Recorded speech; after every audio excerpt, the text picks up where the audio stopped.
It's your buddy Peace and Harmony with you here today. Looking at how the narcissist controls you through fog. Fog. Fog is an acronym for fear, obligation, and guilt.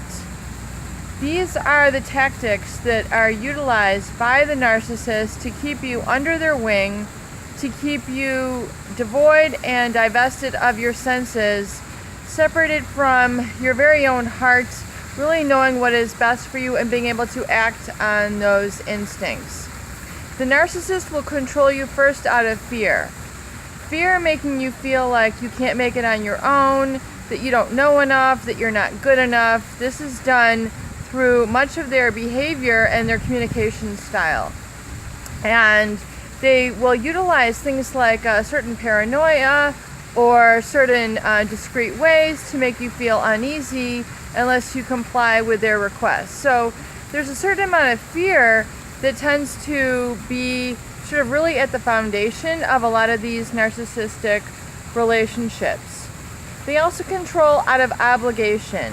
The narcissist, especially a narcissistic parent or spouse or a significant other who you're perhaps engaged to be wedded with, especially the parental figure, they oftentimes will control out of a feeling of obligation. In other words, you're not such a good person if you don't comply with these demands. You're not worthy if you don't spend your time engaged in all these chores and sort of tasks that are for the purpose of satisfying them and keeping you separated from the things that are best for you and your life. We see this oftentimes in the narcissistic parent-child relationship, where the parent has an infinite amount of chores, activities for them to comply with, and oftentimes keeping them away from getting together with their friends, being able to concentrate on their homework, creating an atmosphere of very task-oriented, and they're not able to really kind of get out of that. It's kind of like losing their innocence before their time, or being burdened with the cares and concerns of the parents, so that the child can't really kind of grow up and live a carefree child-like life where they're carefree and able to play without constantly being worried about the parents and what the parents are going to do and what the parents are going to say and how they're going to come down on them to further control them. And this is different from disciplining. It's a very much an obligation, a condescension that's used in terms of the tonality and sort of how the relationship is set up. So it's very much a hierarchy in nature. And nowadays, I really find that a lot of the parent-child relationships really are established on a little bit more of an even keel, especially with the advent of the information age that we are in. People who are young have access to quite sophisticated information, and oftentimes putting them ahead of the knowledge base from their parents. So, I would say the gap is, oftentimes getting smaller with regards to this. However, the narcissistic parent will really do what they can to keep that divide, to keep that separation, to keep that gap as long and as wide and going for as long as possible, to maintain that illusion of control and superiority over their targets. Which in the case of the parent-child, it's extremely sad because the child does not know better. They don't have the mental patterns formulated yet to be able to establish their own boundaries and be able to vocalize their needs in a healthy environment. So that is oftentimes then going to be replicated in their adult life, where they're finding themselves in similar situations where they're not able to communicate, they're not able to stand up for their needs, and they're in they're underemployed, and in situations where they're employed beneath their skill base, or they're also in relationships that are beneath their potential. They surround themselves with kids or young teenagers, 20, 30 somethings that are really not kind of at their level at which they could really be accomplished at. Fear, obligation, and guilt. So guilt is another one. The narcissist keeps you so tight with their requirements and needs for communication, to always be thinking about them, that you feel a sense of impending guilt if you try to go off, do your own thing. You don't have that sort of support from them, that sort of heart-to-heart understanding that they will be there for you.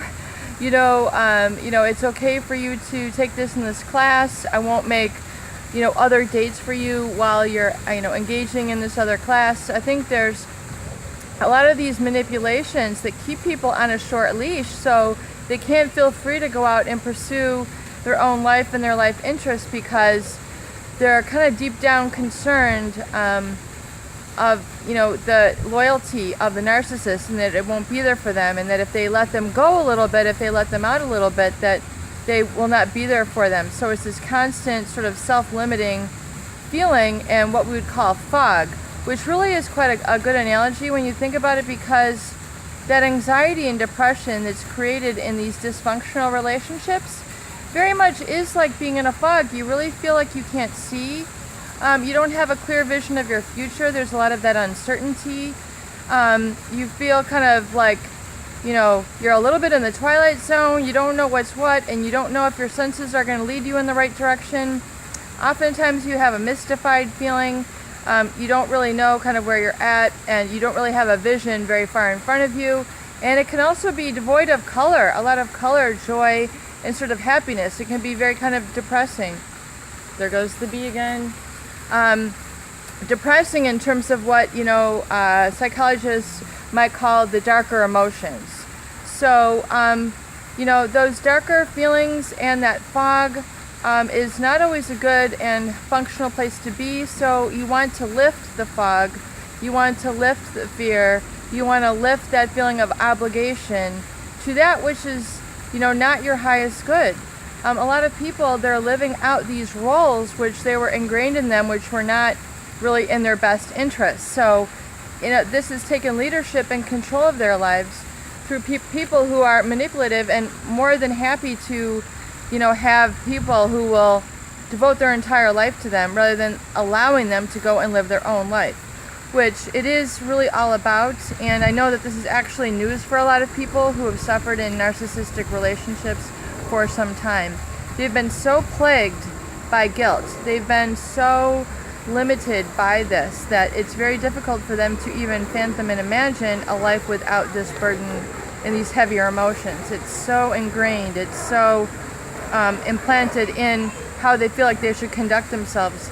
And they have what I've heard people call, is they feel, as a result of it, kind of an inferiority complex, where they just don't feel good enough. They don't feel that they have the right to their own life, which, is a very serious sort of belief, because you absolutely positively do have a right to your own life, and to be happy, and to be content, and to be treated well, and, have your rights. Oftentimes people who are manipulated and controlled by the narcissist, they really feel they're very distant from their own rights as a person. So it's very important for you to get back in touch with those and the more positive emotions. Put something positive around your home.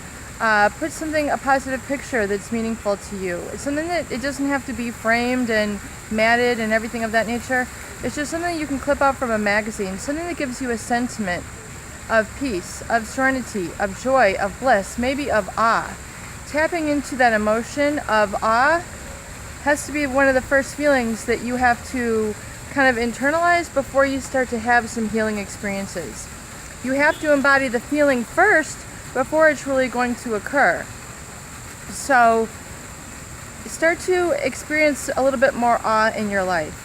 And that will start to open up some blissful feelings, kind of a little bit of, I just want to call them small miracles, and amazement and joy and discovery in life. Some of these more positive discovery emotions are yours and yours alone, and yours to be in a personal relationship with life, not just with this one person, the narcissist, who has, been a fog and is sort of clouded over your experiences, because that's not the reality. And again, I know that it's very much news to a lot of people who have been suffering in this for a prolonged period of time. However, it is my goal here to help you uplift those. So a couple tools are definitely, getting, some positive words in your environment as well.